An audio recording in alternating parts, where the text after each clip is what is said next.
বেরোলাম, বাইরে বৃষ্টি পড়ছে। বন্ধুরা দেখো আজকে আমার আশেপাশটা কেমন সুন্দর।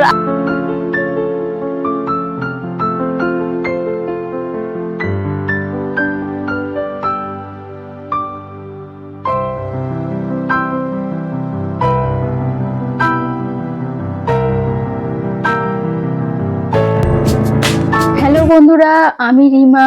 আমার নতুন আরো একটি ব্লগে তোমাদের অনেক অনেক স্বাগত। আর বন্ধুরা, তোমরা তো গতকালকের ব্লগে দেখেছো যে আমরা দীঘা এসেছি, আর এসে তোমাদের সাথে সবটাই শেয়ার করেছি। আর এখন দেখো দুপুরে খাওয়া দাওয়ার পরে একটু রেস্ট নিয়ে এই যে রেডি শেডি হয়ে এখন বেরোবো একটু ঘুরতে। আর আজকে কোথায় কোথায় ঘুরি সন্ধ্যাটা, সেটা তো অবশ্যই তোমাদের সাথে শেয়ার করব। আর এই যে দেখো আমরা যে হোটেলে আছি সেই হোটেলের সন্ধ্যাবেলার ভিউটা দেখো একবার, কেমন ভীষণই সুন্দর। এই মাত্র বেরোলাম, বাইরে বৃষ্টি পড়ছে। জানো তো বন্ধুরা, আজকে কিন্তু আমরা প্ল্যান করেছিলাম একদম বিকেল বিকেলেই বেরোবো, যেহেতু আমরা সকালে আসতে অনেকটা বেলা হয়ে গিয়েছিল। তো বিকেলে কি আর করব, স্নান টান করে এসে রুমেতে যখন ছিলাম তখন কিন্তু বৃষ্টি হচ্ছিল। ওই জন্য মনটা খারাপ করে রুমের মধ্যেই বসেছিলাম আর কি, ওই শুয়ে বসে কাটাচ্ছিলাম। তারপরে বললো যে বৃষ্টিটা একটু ধরেছে, মানে ঋষভের বাবা একটু বাইরে বেরিয়েছিল, তো বৃষ্টিটা ধরতেই দেখো আমরা বেরিয়েছি। আর রাস্তাঘাট সমস্ত জলে জলে ভিজে হয়ে আছে। আর এখন আমরা এসেছি ঢেউসাগরে। আর ঢেউসাগরটা যেহেতু একটু পার্ক মতো, তো সেটা আমার ইচ্ছা ছিল যে ঋষভকে নিয়ে যেহেতু আসছি, একটু বিকেল বিকেল আসলে ওরাও একটু এনজয় করতে পারতো ভালো। তো কি আর করা যাবে, বৃষ্টির কারণে আটকে গেলাম। আর এখন দেখো সন্ধ্যা হয়ে গেছে আর আমরা টিকিট করে নিয়েছি। আর এই যে আমরা এখন এন্ট্রি করেছি। এবারে সামনেই দেখো কি বড় বড় জিরাফ করা আছে। এবারে এই জিরাফের কাছে গিয়ে ঋষভ সবাই ভীষণ মজা পাচ্ছিল। তো এখানে আমরা কিছুক্ষণ কিন্তু এই ফটো টটো তুলছিলাম। আর ফটো তোলার জায়গাতে ভীষণ ভিড়, মানে প্রত্যেকে ফটো তুলতে চাইছে, কিন্তু এখানে ফটো তুলে কি ভীষণই অসুবিধা একটাই, বিকেল বিকেল আসলে ফটোটা ভালো হতো, কিন্তু এখন একদম অন্ধকার জানো তো, মানে ফটো ঠিক ভালো উঠছে না। মানে আলোটা ঠিক অপোজিট সাইডে আছে না, তো সেই কারণে ফটোটা ভালো উঠছে না। আর এখানে আমি একটু ঋষভকে নিয়ে উঠেছি, মানে ঋষভকে নিয়ে একটু ফটো তুলবো বলে। তো এই যে দেখো আমি কিন্তু একদম লাইটের কাছে এসেছি। তারপরে ভাবলাম সবাই কেন না একসাথেই তুলি, যেহেতু সবাই একসাথে বেড়াতে এসেছি, আর গ্রুপ করে ফটো তুললে সবারই ভালো লাগে। আর এখানে দেখো দুই ভাই বোন, আমি, আমার মা, আমার ছোট পিসি আর আরেকটা কাকিমা, আমরা সবাই মিলে কিন্তু একটা ফটো তুলে নিলাম। আর এই যে দেখো জিরাফ গুলো কত উঁচু। তবে হ্যাঁ বন্ধুরা, দিনের বেলা আসনি তো কি হয়েছে, সন্ধ্যাবেলার এই যে অ্যাম্বিয়েন্সটা ভীষণই সুন্দর লাগছে, একদম মনোমুগ্ধকর বলতে পারো। মানে চারিদিকে লাইটিং সবকিছু মিলিয়ে একটা খুব সুন্দর পরিবেশ। আর কি বলতো, বৃষ্টি হয়েছে ঠিকই, কিন্তু কেমন একটা গুমোট গরম, মানে আমরা কিন্তু ভীষণই ঘেমে যাচ্ছিলাম ঘুরতে ঘুরতে। তো আমাদের সাথে আর যারা এসছে তারা কিন্তু অনেকটাই আগিয়ে গেছে। এই যে ফটো তোলার চক্করে কিন্তু আমরা একটু পিছিয়েই পড়েছি। তো চলো এখন আমরা একটু তাড়াতাড়ি করে যাই, ওরা আবার অনেক দূর পৌঁছে গেছে, সবাই একসাথে না ঘুরলে ভালো লাগবে না। আর এখানে দেখো টয় ট্রেনেরও ব্যবস্থা আছে। তো ঋষভ দেখে উঠবে উঠবে করে মানে চিৎকার করছিল। তো টয় ট্রেনটা ও চড়তে ভীষণই পছন্দ করে। এর আগে আমরা যখন সায়েন্স সিটি গেছিলাম সেখানে গিয়েও ও দেখাচ্ছিল, কিন্তু আমরা তুলিনি, তখন অনেকটাও ছোট ছিল তো। আর এখানে দেখো, এখানে আর কিন্তু আটকে রাখতে পারেনি, দেখেছে আইসক্রিম। তো এই যে দেখো ওকে কি সুন্দর মজা করে করে আইসক্রিমটা দিচ্ছে। তো আমরা ভাবছিলাম ও বোধহয় রাগ করে বা কান্না করে দেবে, কিন্তু ও ব্যাপারটা বুঝেছে যে এই যে আঙ্কেলটা ওর সাথে মজা করছে, তো সেই কারণে ও কিন্তু কোনো রকম রাগ করেনি। ও ভাবছে যে কখন আইসক্রিমটা ওর কাছে আসবে আর ও খাবে। আর এখানে দেখো বিভিন্ন ম্যাজিক করে করে মানে করছিল, আর আমরাও ভীষণ এন্টারটেইন হচ্ছিলাম এটা দেখে।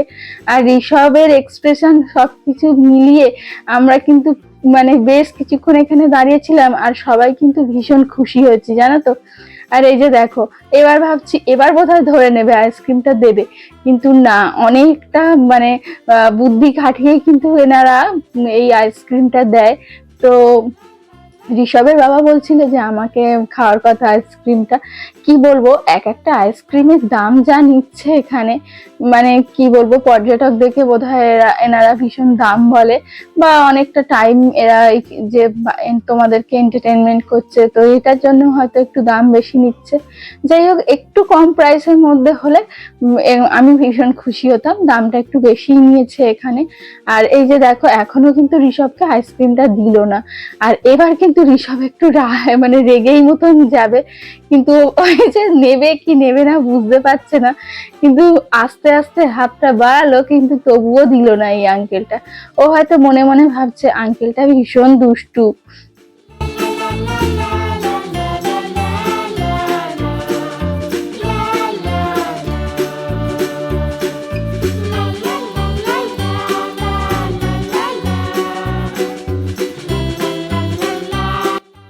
বন্ধুরা, আমাদের এই দীঘা ট্রিপ তোমাদের কেমন লাগছে? যদি ভালো লাগে অবশ্যই একটা লাইক করো। আর ভিডিওটা তোমাদের কোন জায়গাটায় বেশি ভালো লেগেছে সেটা জানাতে কিন্তু ভুলো না। কমেন্ট সেকশনে অবশ্যই কমেন্ট করে যেও। আর এখানে দেখো, ঋষভ আইসক্রিমটা নিয়ে এখনো চেষ্টা চালাচ্ছে কিভাবে আইসক্রিমটা ধরবে। তো বন্ধুরা, আজকের ভিডিওটা তোমাদের যদি ভালো লাগে অবশ্যই ফ্রেন্ডস আর ফ্যামিলির সাথে শেয়ার করো। আর তোমাদের একটা লাইক আমাকে অনেক মোটিভেট করে আগামী দিনে আরো সুন্দর সুন্দর ভিডিও তোমাদেরকে উপহার দেওয়ার জন্য। আর এখানে দেখো, ঋষভ রাজন্যাকে একটু আইসক্রিম দিতে চাইছে, তার কারণ রাজন্যারও ইচ্ছা হচ্ছে যে আইসক্রিমটা খাবে। ঋষভের আইসক্রিম খাওয়া মানে নেওয়া হয়ে গেছে। তো এখানে কিছুটা দূর না আস্তে আস্তে এরকম কফি, টি এইসবের স্টল লাগানো আছে। তো মা বাবা বললো যে চা খাবে, তো সেই জন্য আমরা বললাম, এই যে ঋষভ আর রাজন্য আইসক্রিম খাচ্ছে, তো আমরাও একটু বসলাম। ঋষভের পাপা চা খাবে, আর আমি কিছু খাবো না, আমি এমনি বসে আছি। আর আমাদের সাথে আর যারা আসছে তারা কিন্তু বিভিন্ন দিকে ছড়িয়ে ছিটিয়ে ঘোরাফেরা করছে। আর এই যে দেখো, বৌদি বসে আছে। তো রাজন্য আইসক্রিম খুব একটা খায় না, কিন্তু ঋষভ খাচ্ছে দেখে ওরও ইচ্ছা হলো। তো এখানে দেখো, ঘেমে পুরো একাকার হয়ে গেছি, ভীষণ গরম হচ্ছে, কি বলবো। তারপরে দেখো, ওখান থেকে চাটা খেয়ে আমরা আবার একটু হেঁটে হেঁটে এদিক ওদিক ঘুরছি। তো চারিদিকে এত লাইট জ্বলছে, বাচ্চারা তো ভীষণ খুশি হচ্ছে, তার সাথে কিন্তু আমরা বড়রাও খুশি হচ্ছি। আর এটা সম্ভবত দীঘাতে একদম নতুন হয়েছে। এর আগে আমি যতবার এসেছি তখন কিন্তু এটা ছিল না, তো এখন হয়েছে। তো সেই জন্য মনের মধ্যে ইচ্ছা ছিল যে এবারে যদি দীঘায় যাই কখনো, তো ঢেউ সাগরে অবশ্যই বেড়াতে আসবো। তো যেমন কথা তেমন কাজ, চলে এসেছি ঢেউ সাগরে। আর এই যে আমার সামনেই দেখো ঢেউ সাগরের সেই লেখাটা, যেখানে দাঁড়িয়ে সবাই কিন্তু বিভিন্ন পোজ দিয়ে সেলফি তোলে। তো তারপরে দেখো, এখানে আরো বাচ্চাদের অনেক জিনিস ছিল, যেটাতে কিন্তু বাচ্চারা ভীষণ অ্যাট্রাকটিভ হচ্ছিল। তারপরে এখানে এই যে সিঁড়ি করে রাস্তা করা ছিল, আর বিভিন্ন লাইটিং গুলো হচ্ছিল, যেটা দেখতে কিন্তু আমারও ভীষণ ভালো লাগছিল। আর সবাই দেখো বিভিন্ন জায়গায় দাঁড়িয়ে দাঁড়িয়ে ফটো তুলছিল। ও, তো দেখো, এখানে বাচ্চাদেরকে খুশি করার জন্য কিন্তু বিভিন্ন জন্তু জানোয়ারের স্ট্যাচু গুলো বসানো আছে। আর এইবার দেখো, আমরা একদম মানে রঙিন লাইট, মানে নীল লাইট জ্বলছে, আবার কালারের লাইট গুলো জ্বলছে। তো এর মধ্যে দিয়েই আমরা যাচ্ছি। তো এখানে এসে দুদিকে রাস্তাটা ভাগ হয়ে গেছে, তো কোন দিকে যাব বুঝতে পারছিলাম না। তো এই দিকটা একটু ভিড় কম দেখে আমি ঋষভের পাপা ঋষভকে নিয়ে এই দিকে এসেছি। আর এখানটা একটা জলাশয় মতো করে রেখেছে। তো ঋষভ ভেবেছে নিশ্চয়ই এখানেও মাছ আছে, আর আমার মনে হয় এখানে ছোট ছোট কালার মাছ বোধহয় ছাড়া আছে, যেটা অন্ধকারে দেখতে পাওয়া যাচ্ছে না। আর মাছ যেখানে সেখানে আমার ঋষভ তো থাকবেই। আর এই যে দেখো, ময়ূরপঙ্খীর নৌকা করা আছে। নমস্কার, সবাই কেমন আছো? আশা করি সবাই খুব ভালো এবং সুস্থ আছো, আর আমরাও অনেক ভালো আছি। সামটাইম উইথ রিমার আরো একটি নতুন পর্বে তোমাদের অনেক অনেক স্বাগত জানিয়ে আজকের ভিডিওটা স্টার্ট করছি বন্ধুরা। আর বন্ধুরা দেখো, আজকে আমার আশেপাশটা কেমন সুন্দর, আর আমি ভীষণ খুশি হয়ে গেছি এখানে বেড়াতে এসে। আমি তোমাদেরকে সকাল থেকেই বলছিলাম কোথায় যাব কোথায় যাব, তো সকাল থেকে কোনো রকম ইন্ট্রো দিতে পারিনি, তার কারণ ঋষভকে নিয়ে ভীষণ ব্যস্ততার মধ্যে ইন্ট্রো দেওয়া হয়নি আমার। তো এই মাত্র সময় হলো, আর এই প্লেসটাও একটু এখানটা ফাঁকা ফাঁকা আছে। আমি ভাবলাম যে তোমাদের সাথে একটু কথা বলে নিই।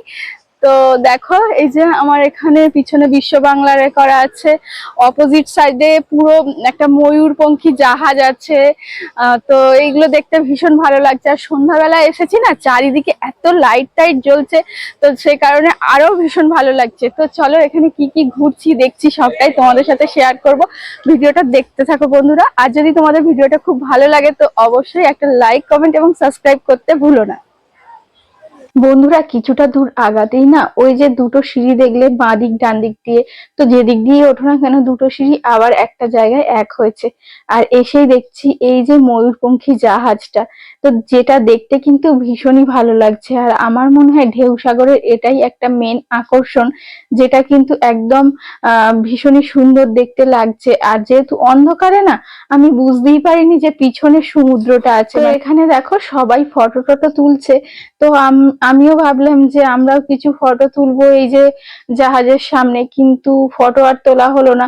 আর এখানে মনে হয় যখন মানে বৃষ্টি হয় জল জমে, মানে তার কারণ এই জায়গাটা একটু নিচু। আর আমার মনে হয় সমুদ্র যখন ভীষণ উত্তাল থাকে তখন কিন্তু সমুদ্রের জলও এখানে চলে আসে, যেহেতু একদম মানে সমুদ্রের ধার ঘেঁষাঘেঁষি এই পার্কটা তৈরি করা হয়েছে। আর এবারে আমি তো জানি না যে এর পিছনে সমুদ্র আছে, আমরা তো অন্ধকারে মানে পিছনের ব্যাকগ্রাউন্ডে কি আছে দেখতে পাচ্ছি না। আর এদিকে এত লাইট, তো ওদিকটাতে পুরো অন্ধকারই মনে হচ্ছে। তো আমি এখানে এসে ঋষভের বাবাকে বলছি যে শুধুমাত্র জাহাজ। বন্ধুরা তোমাদেরকে তো একটা ইনফরমেশন দিতে ভুলেই গেছিলাম, আমি এখানে যেহেতু ফার্স্ট টাইম এসেছি সেই জন্য আমার জানা ছিল না এর অপোজিটেই সমুদ্রটা আছে। তো এখান থেকেও সমুদ্রটাকে উপভোগ করা যায়, কিন্তু আমরা যেহেতু সন্ধ্যাবেলা এসেছি তো সেই কারণে এখন অন্ধকার হয়ে গেছে। তারপরে এই যে দেখো এই দিকটাতে এসেছি, এদিকটাতে এসে দেখছি বাচ্চাদের খেলনার জন্য বিভিন্ন পার্ক মতন করা আছে। আর বিভিন্ন জিনিসপত্র, ওই যে ঘোড়ায় করে ঘোরা। এবার অনেক জিনিসই দেখেছি ভাঙা, সেইগুলোতে আর তুললাম না। এই যে দোলনাটায় তুলেছি দুই ভাই বোনকে, এদিকে উঠেছে রাজন্যা আর ওদিকে উঠেছে ঋষভ। তো ঋষভের থেকে রাজন্যা বেশি খুশি ছিল দোলনায় উঠবে বলে। তো আমরা না এখানেও মানে ওই লাইন দেওয়ার মতো ব্যাপার, অনেকক্ষণ থেকে দাঁড়িয়ে আছি। আর যেহেতু আমার মনে হয় এগুলো একদম ছোট বাচ্চাদের, কিন্তু এখানে এসে দেখছি বড়রা পর্যন্ত এগুলোতে উঠে সময় নষ্ট করছে, যে কারণে ছোট বাচ্চাদের তুলতে কিন্তু আমাদের অনেকটা দাঁড়াতে হয়েছিল। তো এখানে দেখো ঋষভ উঠেছে, এবার আমারও মনে কিন্তু যাচ্ছে যে আমিও একটু দোলনায় উঠি। তো এবারে দেখো ঋষভ অনেকটাক্ষণ চড়েছে দোলনাটা। তো আমরা আবার এখান থেকে বেরিয়ে যাব, আর সেই জন্য আমরা একটু তাড়াতাড়ি করছিলাম, মানে বেশিক্ষণ সময়টা কাটায়নি। আর এবারে আমি দেখো অন্যের বিচার করছিলাম, এবার নিজেই মানে লোভটা সামলাতে পারলাম না, নিজেই দোলনায় উঠে পড়েছি। সেই পার্কে গেলে না এগুলো ইচ্ছা করে যে একটু দোলনা দুলি, জানো তো। তো আমিও কিছুক্ষণ একটু দোলনাটা দুলে নিলাম। আর তোমরা যদি আসো বন্ধুরা তোমাদেরও কিন্তু মানে সেই ছোট্টবেলার জীবনে ফিরে যেতে ইচ্ছা করবে, তোমাদেরও এরকম চড়তে ইচ্ছা করবে। তারপর এসেছি সেই জায়গাটা যেটা কিন্তু আমার অনেক পছন্দের, আমি প্রত্যেককে দেখেছি এখানে এসেই ফটো তোলে। তো এই জায়গাটাতে এসেছি কিন্তু আলোর অভাবে কিন্তু আমরা খুব বেশি ফটোটা তুলিনি, তোমাদের সাথে এটুকুই শেয়ার করলাম। তারপর কিন্তু বন্ধুরা আমরা ঢেউসাগর থেকে বেরিয়ে এসে সোজা চলে এসেছি ওল্ড দীঘায়। তো এটাকে কেন ওল্ড দীঘা বলে জানি না, তবে দীঘার মূল আকর্ষণ কিন্তু এই যে ওল্ড দীঘায়, জানো তো। তো যেহেতু এখন এখানে স্নান টান করতে দেওয়া হয় না, নিউ দীঘায় সবকিছু মানে ট্রান্সফার হয়ে গেছে, মানে হোটেল টোটেল ওখানে বেশি হয়ে গেছে। তো সেই জন্য এখানেও সন্ধ্যাবেলা সবাই কিন্তু ঘুরতে আসে। এবার বহু মানুষ কিন্তু যারা কিন্তু এই ওল্ড দীঘাতেই আসে, আমরা এর আগে যতবার এসেছি ততবারই কিন্তু ওল্ড দীঘাতেই ছিলাম, তো সে কারণে ওল্ড দীঘাতে আর এক্সট্রা করে আসতে লাগেনি, জানো তো। আর এই যে দেখো বিশ্ব বাংলার সামনেও সবাই বিভিন্ন ফটো তুলছে। আমি না ফার্স্ট টাইম যখন দীঘায় এসেছিলাম তখন এই যে নতুন নতুন বিশ্ব বাংলা এই সমস্ত মানে এই পার্কটা অ্যারেঞ্জ মানে তৈরি হয়েছিল, তো তখন এসে কিন্তু আমার ভীষণ ভালো লেগেছিল, জানো তো। তখন আমরা মানে আমি যেখানে জব করতাম সেখানে সবাই মিলে এসেছিলাম, মানে সব স্টাফেরা মিলে এসেছিলাম, ভীষণই ভালো লেগেছিল। তো এই যে দেখো সন্ধ্যাবেলা এই সমুদ্রের পাড়ে সবাই বসে কি সুন্দর সময় কাটাচ্ছে। আর ঋষভের পাপা সেই ঋষভকে নিয়ে কত দূরে চলে গেছে জানো তো, ওকে সমুদ্রের ঢেউ দেখাবে বলে। তো আমি আবার ভয় পাচ্ছিলাম, ওকে আবার একটু ফোন করলাম যে তুমি ওকে নিয়ে চলে আসো, অনেক মানে কখন জলের ঢেউ না কখন বেশি হয়ে যাবে আমার ভীষণই ভয় লাগে। আর এখানে দেখো আই লাভ দীঘার সামনেও সবাই কিন্তু ফটো তুলছিল, সেটাও তোমাদের সাথে শেয়ার করলাম। আর তোমরা যদি কখনো দীঘায় আসো তো এই জায়গাটায় তোমরা ফটো তুলতেই পারো। আর তারপরে দেখো বাচ্চা কাচ্চা যেখানে সেখানে তো খেলনা থাকবেই বলো। আর এই যে ঋষভের দিদা এই ঋষভকে এই মানে বলটা কিনে দিল। তারপর এখানে দেখো রাস্তার পাশ দিয়ে প্রচুর এই স্ট্রিট ফুড, মানে দীঘার এই সি ফুড বলতে পারো, এই বিভিন্ন মাছ কাঁকড়া নোনা মাছ জাতীয় জিনিসগুলো রয়েছে। আর ভীষণই একটা গন্ধ, তীব্র স্মেল জানো তো, মানে নোনা মাছের যেরকম গন্ধ হয় আর কি। তো এগুলোই বিক্রি হচ্ছিল। তারপরে আমরা কিন্তু ওল্ড দীঘা থেকে কেনাকাটা করে সোজা চলে এসেছি হোটেলে। আর আজকে রাতের খাবারটা আমরা হোটেলেই অর্ডার করেছিলাম। এই যে ডিম ভাতের প্লেট অর্ডার করেছিলাম, তো আমার খাওয়া হয়ে গেছে, ঋষভকেও খাইয়ে দিয়েছি। এখন ঋষভের পাপা খেতে বসেছে। এবার একটু ঘুমিয়ে নেব, দেখা হবে নতুন আরো একটি পর্বে।